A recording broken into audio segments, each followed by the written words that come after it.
Ayan na yung aking mga kamatis. Malalaki na sila. As in, ayan. Oh. At may bulaklak na. Kato pa ako. Ayan, meron na sila. Ayan, oh, ang dami.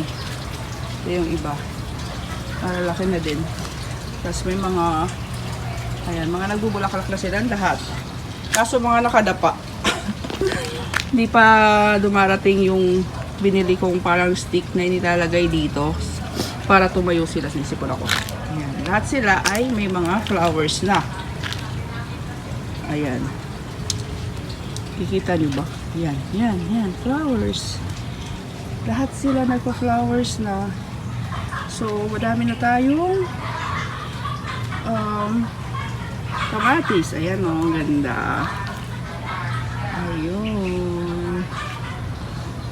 At eto rin pala yung aking okra. Tumubo na siya. Pero, sad to say, yung bell pepper ko, yung sweet bell pepper, hindi siya tumubo. Yung okra ko, ayan, dalawa. Yung isa, maliit. Tapos yung siling panigang, hindi rin siya tumubo. Kaya magtatanim tayo ulit. Tapos ito naman yung aking mga eggshells. Pinapatuyo ko kasi ginagawa ko yung fertilizer.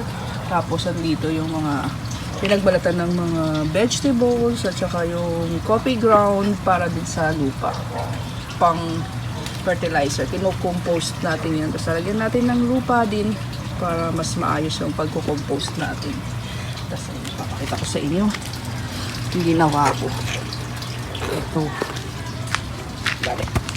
Buksan natin. Yan. Ito na yan. Yung sa eggs. Pag natuyo na siya, gawin mo na siyang ganito.